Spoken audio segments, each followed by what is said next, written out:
bañ leen ko taxal rek nañ micro bi ñëw. Sois sérieux. Voilà. Maître Mbow lan lañ mën a jàpp exactement ci jugement que de la Cour suprême aujourd'hui concernant l'affaire Mame Mbaye Niang Ousmane Sonko. wàcc leen caméra yi tuuti. micro yi. Wàcce leen seen micro yi s'il vous plaît. lu ñu mën a jàpp Wàcce leen micro yi s'il vous plaît. ndax li ñu intéressé mooy que procès bi affaire Ousmane Sonko Mame Mbaye Niang bi ñu indi pour atte ko tey ñun dañ koy jàppee ni genre balle de match la woon li ñuy wax balle de match ci football wala dernière chance pour mën éliminer Ousmane Sonko du jeu politique notamment présidentiel bii di ñëw waaw li ñu mën jàpp xam ngeen match football bu jeexee léegi c'est pas indiqué yow mi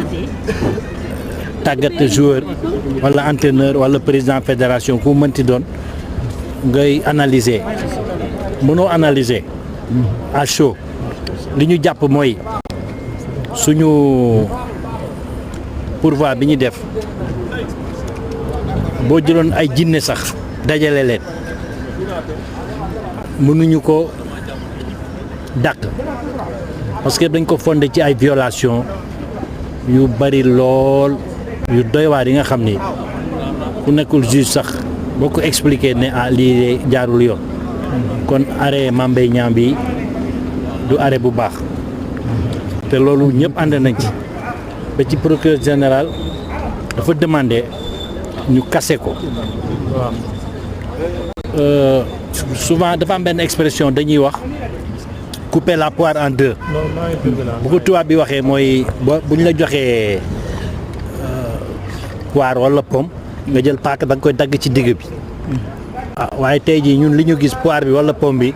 dagguñu ko ci digg bi dañu dagg morceau bu ndaw ak morceau bu mag ñoom morceau bu mag bi leen intéressé mooy li ñuy doon jooy muy li ñuy wax contrainte par corps infraction bu mel ni bi ñuy toppee Ousmane Sonko affaire diffamation injure kenn mësul gis ñuy contrainte par corps maanaam bu nit ki ñëwee di laaj xaalisam te mënoo ko fay ñu ne dañ lay tëj nga fay ko ak sa yaram loolu la ñuy contrainte par corps loolu la ñu dindi lu ci des nag te loolu dañ ko cassé mais ñu ne jarul renvoi parce que cour suprême bu cassé dafay renvoyer keneen atte ko beneen cour d'appel comme cour d'appel Dakar la ñu def pourvoi bi ndax moom moo atte li mu atte dañu bëggoon suñu cassé wala déjà mu def sursis à statuer parce que dañu demandé woon li ñuy wax exception d'inconstitutionnalité na ko cour bi jox conseil constitutionnel ñu xool ni Sonko atte biñ ko atte jaarul yoon defuñu loolu mais nee nañu maanaam li jëm ci xam nu mu ko expliquer contrainte par corps bàyyi nañ ko li ci des nag lépp li des ci arrêt cour d'appel bi ça reste intact dindiwuñ ci dara te ñun li ñu ci intéressé mooy effectivement condamnation bi ñu condamné woon Ousmane Sonko maanaam à 6 mois avec sursis ñoom ñun lu ñu bëggoon mooy ñu dindi ko attewaat ko procureur général loolu la demandé ñun loolu lañ demandé te ñi fi toogaloon Mame Mbaye Niang évidemment duñ ci d'accord mais convaincre ñu kenn ndaxte c'était imparable argument yi génnee doomu aadama wala jinne sax mënuñ ci dara tey nag ay doomu aadama woon nañu mën nañ ci dara ndax dañu bañ ba lànk ku préparé woon ni da ngay am candidat ci élection présidentielle bu tudd Ousmane Sonko mën nga jàpp ni tey jii li Cour suprême du Sénégal chambre criminelle li mu àttee wane nañ àndu ci que Sonko liñ ko daan ci cour d'appel confirmé nañ ko te article L30 kon boo ko xoolee tëral na conditions yi nga xam ni buñ la condamné ci 6 mois juróom-benni weer effectivement yow juróomi at yi ñëw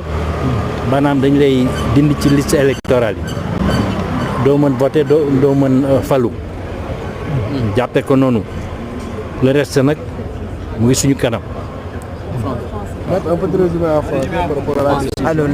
qu'est-ce qu'on peut retenir de ce jugement-là à la Cour suprême? Je disais que je n'aimais pas trop me pencher à chaud suite à une décision de justice comme ça. C'est comme si après une rencontre de football, l'entraîneur se permettait de faire des analyses. C'est trop tôt. Par contre, ce que nous pouvons faire, c'est tout simplement constater que au terme d'une gymnastique plus ou moins périlleuse, la chambre criminelle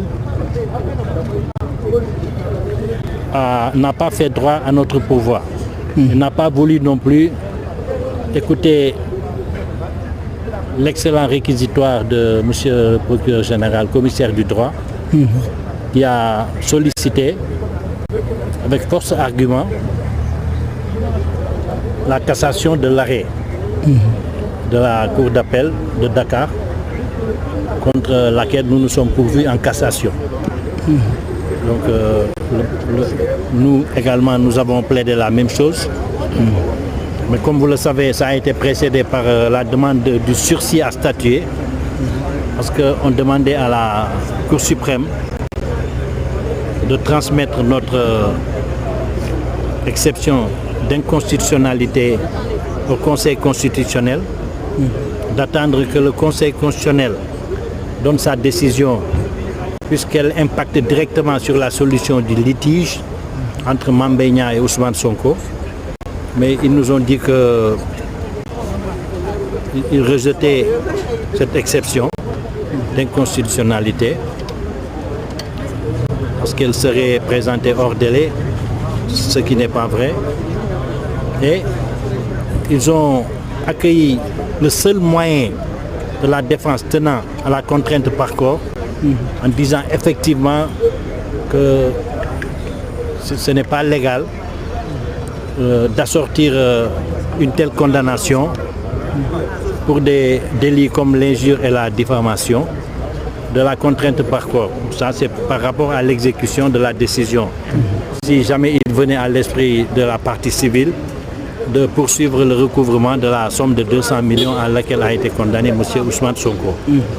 Il est évident que ce qui les intéressait, parce que la Cour a ajouté qu'elle pouvait à la limite casser cet élément de la décision relatif à la contrainte par corps, mais que ça ne nécessitait pas un renvoi. Par contre, tous les autres points de la condamnation de la Cour d'appel étaient maintenus, notamment l'aspect relatif à la condamnation de M. Ousmane Sonko,